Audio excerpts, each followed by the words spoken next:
Now, this past weekend, we all had the privilege of witnessing the very first live stream Miss South Africa pageant.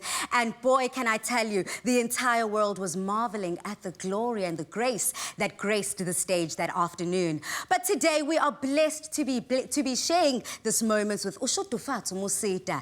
Now, she was crowned as Miss South Africa 2020, but let's have a look at that beautiful moment. Of the 62nd Miss South Africa title is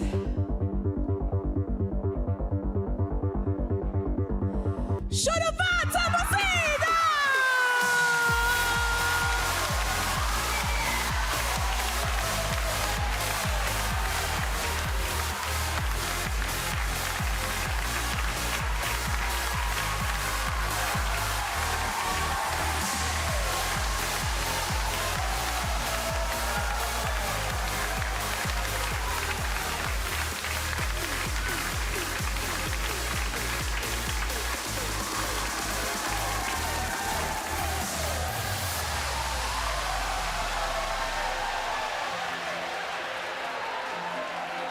It is a new dawn, South Africa.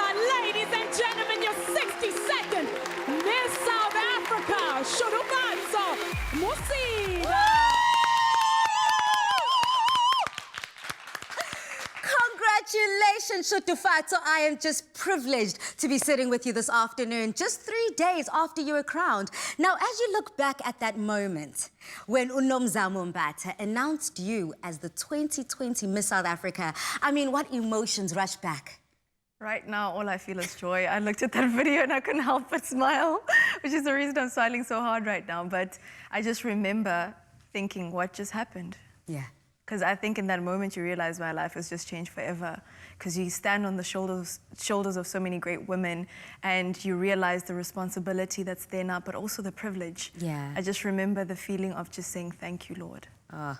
And it's in those grateful moments that we kind of see your shine and your internal strength and your grace. I mean, just if we were to reflect back on last year's winner, we had uZosibini coming through, and she definitely put South Africa on a global map and a global scale to say that, hey, look, we're more than just beauty, but we're brains. When you look back at your successor, how does that feel? And does it feel like you've got major shoes to fill?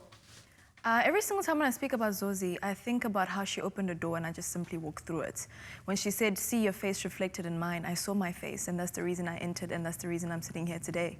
I don't feel intimidated at all. I feel inspired to do better, to actually carry on where she left off, to take the baton and just move it forward and make a change, to actually show that we are empowered, we are beautiful, we are diverse, we are resilient. Wow. Yes. And that is exactly what you exemplify. You definitely walk the talk when we look at you.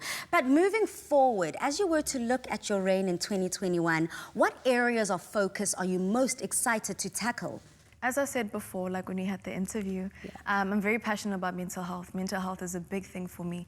I've always been passionate about mental health and educational and economic empowerment, but I realized that we cannot tackle economic and educational empowerment when the mind is not okay.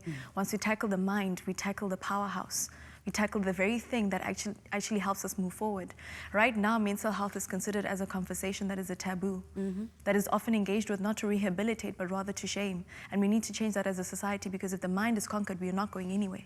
Absolutely. And on that same note, when you just do reflect on the mind and the community you come from, it seems as if a lot of people that might come from a small town of Vendala in Limpopo, that they might not be able to walk on a stage as great as the Miss SA stage. And you know, on the Sunday morning after you were announced, I randomly thought to a friend of mine, I wonder what I wonder what Shutu's mom feels. I wonder what her people, the tribe that raised her, when they see you elevated in this way. Is it a pinch yourself type of moment?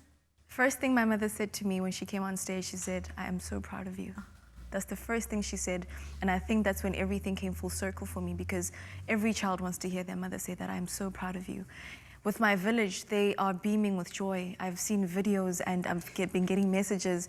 And to think that I grew up on the streets of Amasia, playing there with every single person that I saw in that video, I think back to myself, like I remember when I was 8 watching the Miss South Africa show, and I would sit there and I would still dream.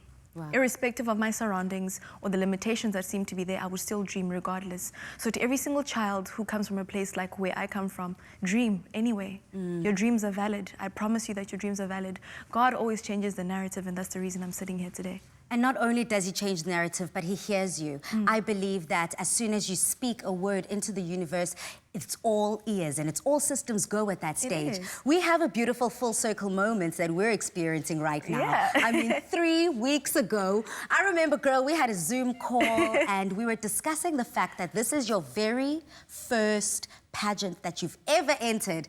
Now, talk about being competitive, Mzansi. She decided to walk away with the title on top of it. Now, how does it feel gearing up for such an incredible day 3 weeks ago to now?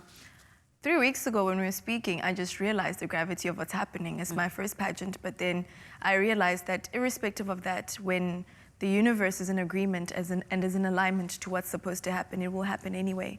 After speaking to you, I felt like everything, when you speak about what you stand for and you speak about why you are doing what you're doing, you find that things realign not only for the universe, but also for you.